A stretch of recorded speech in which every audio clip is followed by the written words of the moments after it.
Globo Esporte está de volta para falar do Grêmio e da seca do artilheiro Luiz Soares. Já são 8 jogos sem gols. Uma sola! Uma cena que anda se repetindo a cada jogo. E ele segue pedindo, Luiz Soares, apontando o dedo indicador. Quero uma bola. Soares quer ser abastecido. Ele precisa ser abastecido para fazer gol. Uma sola! Até que a bola está chegando. Contra o Botafogo, por exemplo, ele parou no goleiro Lucas Perry. E o Luiz Soares bateu pro gol! Perry! Diante do Fluminense, ela chegou pouco. E mesmo assim, o uruguaio quase marcou. Uma sola! Nesse jogo, pelo menos ele voltou a dar assistência. O passe dele para o Bitelo foi o 10º, que acabou em gol. É o maior garçom do time. Gol do Grêmio! É um jogador que preocupa bastante o adversário. Nós todos estamos muito felizes com o Soares. Daqui a pouco ele volta a fazer os gols, entendeu? Mas quando a equipe mais precisou do Soares, o atacante não conseguiu ajudar. No Maracanã, pela Copa do Brasil, a bola chegou no centroavante contra o Flamengo e olha que ele fez de tudo. E ela teimou em não entrar. De primeira, Luiz Soares! Era um lance dificílimo de pegar em cheio. Uma sola! Ele é o quarto maior artilheiro do mundo. Vai falar o que de um jogador desse? Errar gols, todo mundo erra. Mas só o Soares, os maiores jogadores erram, sem dúvida alguma. E ele tá ali para fazer os gols. Tem feito os gols, não nos últimos jogos, mas sempre nos ajudou bastante. Mas o que está acontecendo com o Soares? O problema é com ele ou com o time? Ele não faz gols há 8 jogos? É um jejum de 771 minutos que se arrasta ao longo de 64 dias. Uma sola!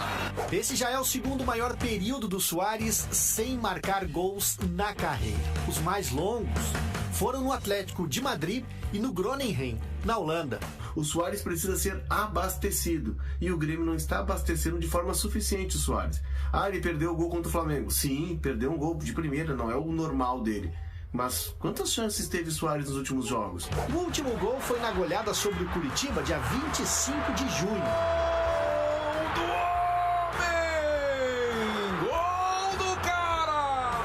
De lá pra cá, o Grêmio venceu apenas 2 jogos em que o Soares participou. Foi contra o Bahia em Salvador e com o Fluminense em Porto Alegre. Enfim, quando a bola não quer entrar, não tem jeito. O mais curioso nisso tudo é que o goleador ainda não balançou as redes fora do Rio Grande do Sul. E dos 16 gols dele até agora, 14 foram na Arena. E um em Erechim e outro em Caxias do Sul. Eu defendo a ideia de que Renato retome a ideia dos 3 zagueiros, porque com 3 zagueiros o time fica mais compacto, os laterais dão amplitude, passam mais, os meias que jogam abertos na ponta vêm para o meio e se aproximam de Soares, ele não fica tão solitário. Uma sola! Mas, quem sabe no domingo não acaba essa seca?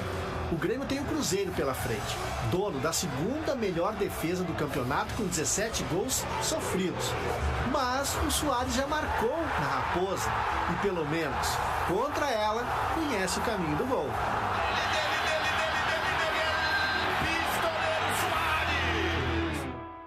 Tomara que voltem os gols. Voltando ao Grêmio, se o Antônio Bruno sentou na frente do Renato hoje, na mesa, lá no departamento de futebol, e disse: Renato, não tá dando, Renato. Defesa tem que marcar mais. Tu não pode aceitar que o Ferreira tenha esse comportamento negligente como ele teve no último lance contra o Santos. A bola aérea, nossa área, é um terror, Renato. Outra coisa, não podemos perder gol, precisamos recuperar o Bitelo. Se o Antônio Bruno fez isso, uma medalha para ele.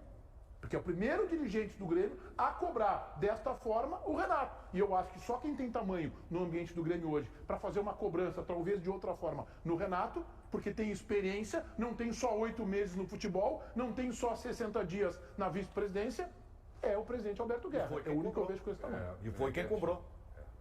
Não, mas a Michelle disse o Antônio Não, Bruno. eu tenho informação que a cobrança mais forte foi do presidente do Grêmio. Mas posso fazer uma expressão precisa impopular? cobrar?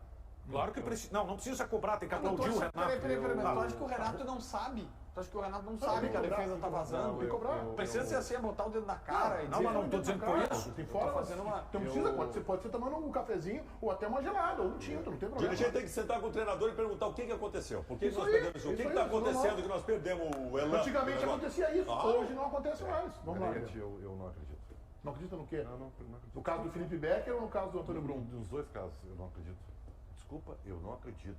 Como é que a informação é de que Antônio Brum e Luiz Wagner e Vivian cobraram o Renato? Não, desculpa, eu não acredito. Me desculpa, eu não acredito. Se alguém, né, claro, eu respeito a informação, não tem problema. Eu, conhecendo o Renato, conhecendo o tamanho que ele tem e conhecendo o histórico dos dirigentes que estão sendo relacionados, eu não acredito, tá? O Alberto Guerra, se tu disser assim, ó, Alberto Guerra chamou o Renato para conversar.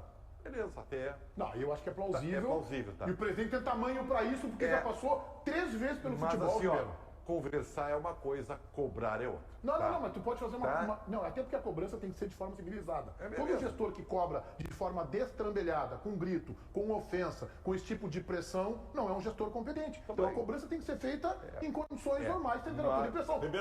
Com equilíbrio. Não é porque o gestor está pressionado por resultados ruins, porque não tem dinheiro em caixa, que ele vai cobrar de forma desarvorada. Ele tem que fazer a cobrança com equilíbrio. E é assim que eu imagino que o presidente Guerra... Meneghetti, sentar na frente do cara e perguntar o que está acontecendo já é uma cobrança. Mas é que, claro. Aí que tá. A informação eu tô recebendo aqui, ó. Peraí que estão vendo o programa. Não vou dar fonte, porque quem fala a fonte é água mineral. Renato foi questionado porque o time tá jogando pouco. Que ele pode tirar mais. Queriam entender o porquê o time não jogou para classificar contra o Flamengo. E por que houve a queda de rendimento no Brasileiro. E o Renato tá maluco por ter sido cobrado e aí foi cobrar os jogadores. É essa a mensagem que eu recebi. Ele teve uma conversa de 40 minutos na terça-feira. A culpa é minha, eu coloco o que eu quiser. Foi o que eu recebi. Tá. Então, mas não foi uma cobrança. Pelo que eu recebi agora. Aqui no meu WhatsApp. Aqui no meu WhatsApp. Eu tenho o caminho certo. O dirigente cobra o Renato cobra o jogador, os jogadores botam a culpa na imprensa. Estamos todo mundo acertado daí. Mas e quando que não foi feito esse caminho? Mas quando? Principalmente na torcida do Grêmio. Só um pouquinho. Gente. E a torcida do Inter está no mesmo caminho agora. A torcida do Inter é exatamente a mesma coisa. Qualquer coisa vai para a imprensa. Que é o inimigo comum. O Renato foi cobrado, cara. Por que quando é o Renato tem que ser diferente? Eu vou dizer o Renato foi cobrado. O Renato foi cobrado e o Renato cobrou do grupo de jogadores. Isso é absolutamente natural. Eu não sei qual é o problema disso aí. Eu acho que só quem tem tamanho para fazer isso no Grêmio e foi o presidente. Claro. Até porque é o seguinte, é quem tem uma relação mais tempo com o Renato. O Brum tá engatinhando no cargo, e é natural. E tá fazendo o seu começo, com as suas dificuldades, eventualmente de expressão, mas ele tem 8 meses no futebol do Grêmio, 60 dias como vice-presidente. Mas eu acho injusta a tua colocação. Qual dela? Se ele é o vice de futebol, ele tem tamanho para fazer isso. Eu acho que ele não tem tamanho. Acho que ele não tem tamanho e acho que não tem nem o perfil para fazer isso. Mas tem poder. Ele tem poder. Só que ele só vai criar o tamanho também se ele tiver atitudes como essas. De chegar e dizer assim, Renato, vamos lá. Peraí, se ele conversou com o Renato... Eu vou confidenciar um off aqui pra vocês que eu não deveria, então eu vou confidenciar. No Café com o Presidente, presta atenção, e tem um cara, tu presta atenção nisso aí. No Café com o Presidente, estavam sentados o presidente Alberto Guerra, Antônio Brum e os jornalistas, café informal, mas ali as informações não são nada para escondido. Lá pelas tantas, falando de reforços, sabe como é que o Brum se reportou ao Renato? O homem. É porque o homem...